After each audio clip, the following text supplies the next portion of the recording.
இன்னைக்கு எலெக்ஷன் எல்லாருமே வந்து ஓட்டு போட்டு ஜனநாயக கடமையை செஞ்சு முடிச்சுட்டு அவங்கவுங்க வந்து பார்த்தோன்னா பரபரப்பாக இருப்பாங்க.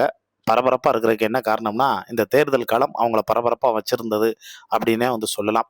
இது ஒரு பக்கம் இருக்கக்கூடிய சூழ்நிலையில நடிகர் விஜயின் அதாவது திருச்சியில அந்தோனியார் கோவில்ல முழங்கால் போட்டு நேர்த்திக்கடன் வந்து செலுத்தியிருந்தார்ல, அதுக்கு பின்னாடி ஒரு முக்கியமான காரணம் இருக்கு.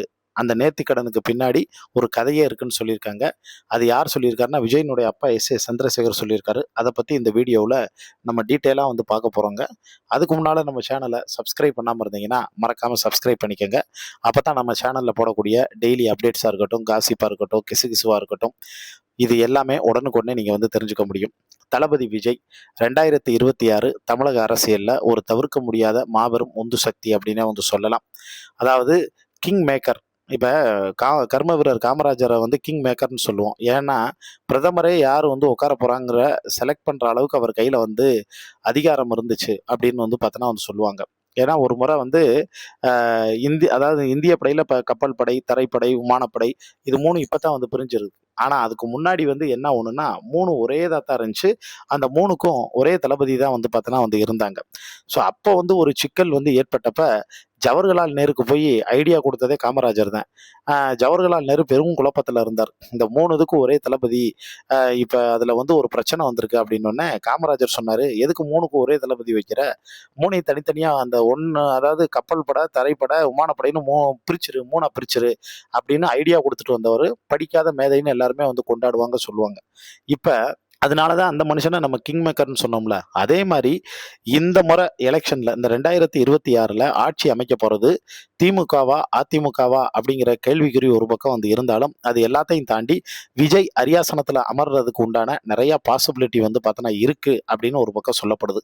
ஏன்னா, புரட்சி தலைவர் எம்ஜிஆர் வந்து அவர் எலக்ஷன்ல நின்னு ஜெயிக்கும்போது 30% சம்திங் அதாவது 30.58% வாக்கோட வந்து பார்த்தோன்னா உள்ள வந்தார். ஆனா என்.டி. ராமாராவ் அங்க வந்து 48% வந்து பார்த்தோன்னா வந்தாரு. சிரஞ்சீவி 16% வந்தாரு. விஜயகாந்த் 8% வந்தாரு. ஆனா இது எல்லாத்தையும் தூக்கி சாப்பிடுற அளவுக்கு விஜய் வந்து பார்த்தோன்னா, கண்டிப்பா ஒரு மிகப்பெரிய ஒரு பெர்சன்டேஜ் வாக்கு வங்கிய வந்து கொண்டு வருவார். அப்படி கொண்டு வரும்போது, யாரு ஆட்சி அமைக்கணும் அப்படிங்கிறத டிசைட் பண்ணக்கூடிய அதிகாரமே யாரோட கையில இருக்கும்னா, விஜயோட கையில தான் இருக்கும். ஏன்னா, ஒரு தவிர்க்க முடியாத அவர் கிங் மேக்கரா வந்து இருப்பார். அத தாண்டி விஜயே இந்த வாட்டி வந்து பார்த்தீங்கன்னா, சிம்மாசனம் போட்டு முதலமைச்சர் ஆனாலும் ஆச்சரியப்படுறதுக்கு எதுவும் இல்ல அப்படிங்கிற தகவல் தான் வெளியாயிருக்கு.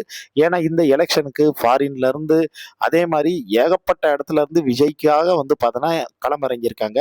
அது மட்டும் இல்லாம விஜயும் தன்னுடைய காணொளி போடும்போது 100% அதாவது ஓட்ட வந்து பார்த்தீங்கன்னா பதிவு பண்ணுங்க. அந்த இத நீங்க பதிவு பண்ணா மட்டும் தான் உங்களுடைய ஜனநாயக கடமையெல்லாம் வந்து செய்ய முடியும் அப்படிங்கிற மாரிலாம் வந்து பார்த்தோன்னா, அவர் சொல்லியிருந்தாருங்க. இப்ப என்னாச்சு அப்படின்னா, ஒரு கடந்த ஒரு சில நாட்களுக்கு முன்னாடி திருச்சியில அவர் பிரச்சாரத்துக்கு போய் முடிச்சுட்டு, அங்க இருக்கக்கூடிய அந்தோனியார் கோவில்ல அந்த சர்ச்சில முழங்கால் போட்டு அவரு ஒரு நேர்த்திக்கடன் செலுத்துற மாரி இது பண்ணியிருந்தாங்க.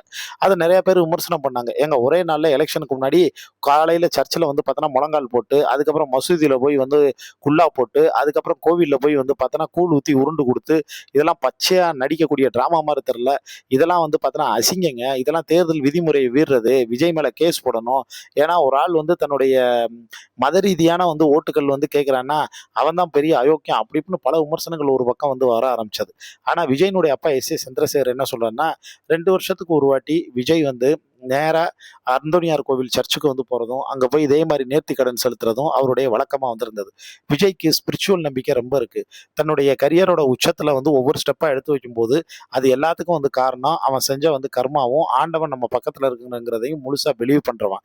ஸோ அதனால விஜய்க்கு வந்து அந்த பக்தி வந்து இயல்பாவே வந்திருக்கு. அந்த பக்தியின் காரணமா தான் அந்த கடமைய வந்து பார்த்தோன்னா வந்து செஞ்சான். அத தாண்டி விஜயினுடைய மனசுக்குள்ள சொல்ல முடியாத ஏகப்பட்ட கவலைகள் இருக்கு. நம்ம எல்லாருமே ஓப்பனா மனசு விட்டு பேசிருவோம், சொல்லிருவோம், சிரிச்சுருவோம். ஆனா விஜய் அப்படி இல்ல. எதுவா இருந்தாலும் தனக்குள்ளே வச்சுக்கிருவான். தன் கஷ்டத்த எல்லாத்தையும் தனக்குள்ளே வச்சுட்டு, தான் சந்தோஷத்த மட்டும் தான் சுத்தி இருக்கிறவங்கள்ட்ட வந்து ஷேர் பண்ணிக்கிருவான். அதுதான் என் பையனோட வந்து கேரக்டர். அந்த மெச்சூரிட்டி லெவல் இப்ப வரைக்கும் எனக்கே இல்ல. நான் அவன்ட்ட வியந்து பார்க்கக்கூடிய விஷயமே வந்து பார்த்தோன்னா அதுதான்.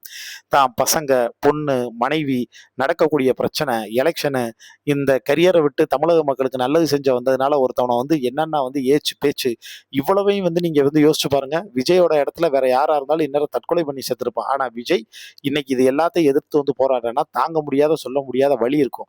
அந்த வலிக்கு ஒரு ஆறுதலா தான் வந்து பார்த்தேன்னா அந்த நேர்த்திக்கடன் போட்டு வந்து செலுத்தினாரே ஒழிய, மத்தபடி நீங்க நினைக்கக்கூடிய எந்த அரசியல் பின்னணியும் அதுக்கு வந்து கிடையாது அப்படிங்கிறது மாரி வந்து சொல்லியிருந்தாங்க.